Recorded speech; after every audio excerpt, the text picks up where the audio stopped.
something has happened, right? Full disclosure, this was a planned event. I had cataract surgery. Yay.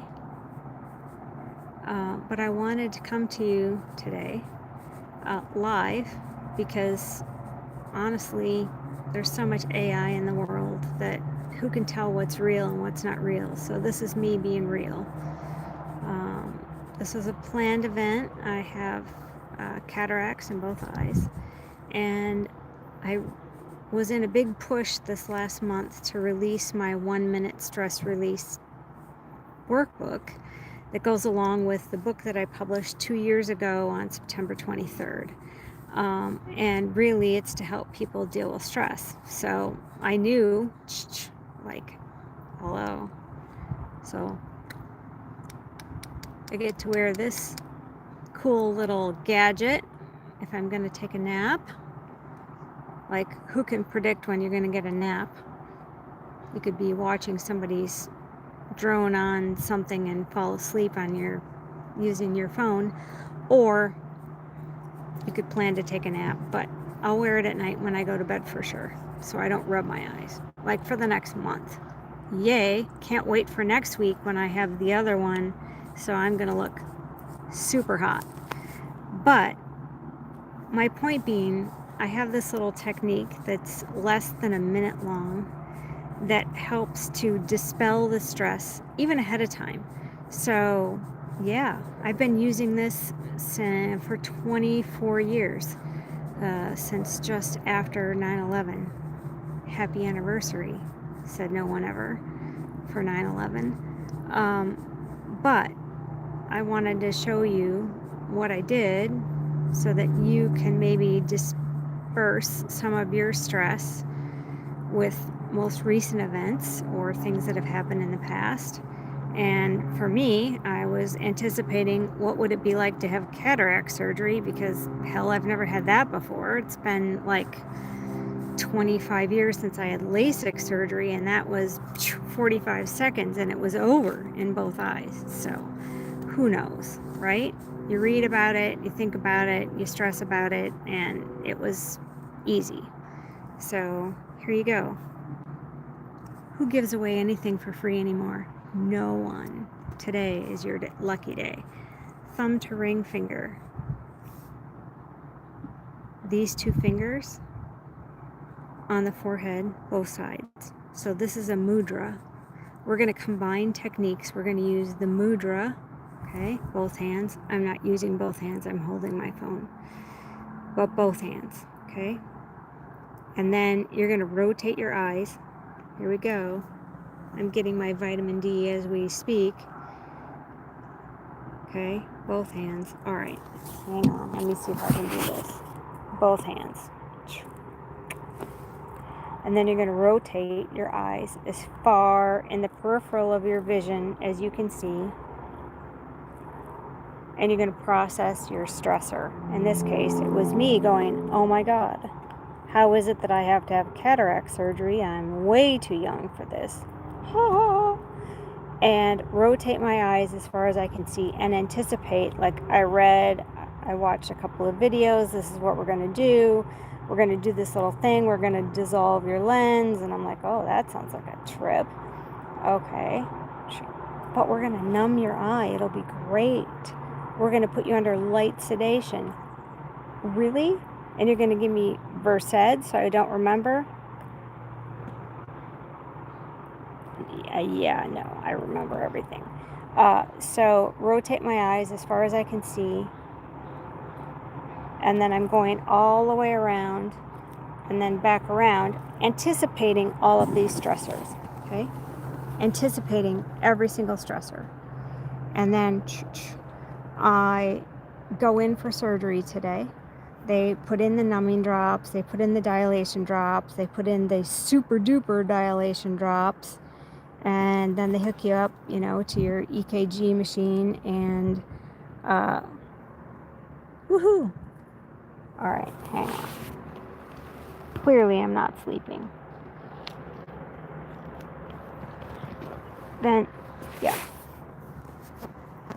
Can't really tell, but pretty normal. Don't think I'm dilated anymore. Then they give me some IV, right? Give me a little Versed. So I'm thinking amnesiac, right? So I've seen people in the field. I've even worked in the hospital when they give people Versed, and they don't remember like 20 minutes of their life. I remember everything. I told them light sedation. I think I would have been better off with like nitrous, like make me super happy. Anyway, it wasn't difficult.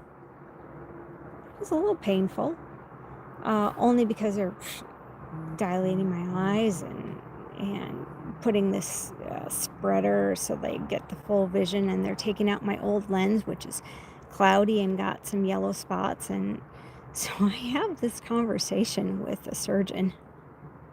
Hey, how's it going today? Nice to see you, Marion. And I tell them, full disclosure, I've learned this happened during a previous eye surgery, and during the surgery I tell the surgeon, I think you missed a spot down here in the lower, like 5 o'clock. If you're looking at the clock, it looks like 5 o'clock to me. Could you go back and like see, could you zap that spot again? So knowing that I've had that experience, which was absolutely 100% correct, and the surgeon's like, I don't know how you're seeing this. The bright white light should make you blind, but you're seeing it. And I'm like, I can see inside people's bodies, especially my own. And so I tell the surgeon today, the anesthesiologist is there. Just so you know, I may not remember, so I'm just letting you know ahead of time. I don't mean to tell you how to do your job, but I can see inside my body, and if I say something, you might want to just go back and double check. And so as they're doing the surgery, I'm told I'm going to see 3 lights. And to me, they look like 3 white squares. They kind of look like marshmallows. And I don't, other than the video that I watched and the things that I'm told to expect, like, what am I supposed to see? Am I supposed to see a red light? Is a white light? Like, I got no idea. So I said, hey, I don't know. I'm just letting you know that I see like 3 white squares. And they said, okay, great. And they go on and they do the next little thing, and they're telling me that they're removing the lens that's cloudy, and I told them that I saw 3 yellow dots when I looked at anything white, and clearly to me they were yellow, and they pulled it up on the screen for me last week and said that was the thickening of the lens. Cool. Did I see 3? Well, yeah, one eye had 2 and one eye had 1, and you lay it over together and it looks like 3 yellow dots. So, okay, cool, I guess. So as she is taking out the other lens and putting in the new lens, I said, oh, okay, they've now gone from 3 white squares to 2 what look like white tablets and 1 big white square. But this tablet down here in this lower, to me, my viewpoint, lower left-hand corner, is a tablet, a round tablet, but it's got a piece of pie out of it. There is a piece missing. I said, I don't know, is that significant? Does that mean anything to you? Like, should there be a piece out of this round light? What I'm told is supposed to be a light. Should there be a piece of triangle piece missing out of this? And they said, oh, that's really interesting. And so they adjust their lens, and pretty soon they're doing what they do in the surgery suite, and it gets clearer, and there's truly a triangle piece missing. And they said, so what do you see now? I said, well, looks like a tablet, like a small tablet, and there's truly a triangle piece missing out of it. Now if I look at the upper one, so I describe in detail what I see, and they said everybody sees things differently. Sit down. I can't wait for my follow-up tomorrow because I don't know that there wasn't some dust on the lens, what is this triangle piece that's missing out of this round light? I don't know. But my vision is pretty good. It's not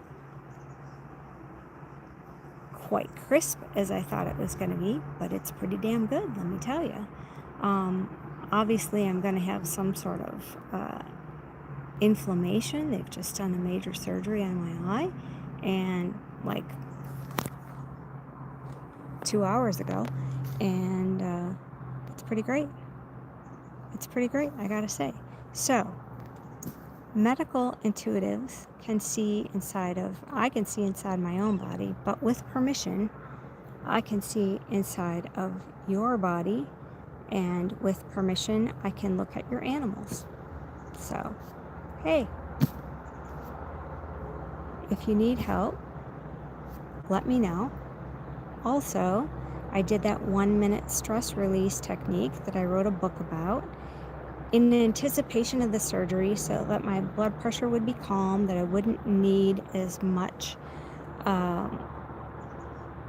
sedation, maybe, because they watch your blood pressure, they watch your pulse, they watch your respirations. If you feel like you are anxious, they're going to give you more sedation, that kind of stuff. And yeah, everything stayed pretty chill. So I'm over 60. I have a friend that had cataract surgery at 45. So I don't think it's necessarily your age. I think a lot of it has to do with genetics, but really this is about stress and reducing stress on your body. So if you want to know more, on Amazon, I have published 2 books, 1-minute stress release technique and 1-minute stress release technique reset workbook. And so I work one-on-one with clients. I work in small groups. I've given lectures to groups of people, like networking groups, but also emergency folks that are responders, because I used to be one of them. And I've used this technique after the death of my parents. Actually, my mom died September 5th, and then we had September 11th happen the same week. So as I'm getting ready to go to my mom's funeral and her wake, I have to deal with September 11th, and all of that is happening, and then I'm stuck for 17 days. I couldn't get home because of September 11th and everything being grounded. So that's how that goes. True fact. So this little technique that I teach in 1-minute stress release and the reset is what I used in order to get through September 11th, the death of my mom, and then 96 days later, my dad died. And then there was a lawsuit, and so this little gem got me through all of that. If you want to work one-on-one with me, fantastic. If you want to learn more, go to mariematteson.com, and you can learn more about the 1-minute stress release reset. Have a great day. I'm going to kick back and take a nap.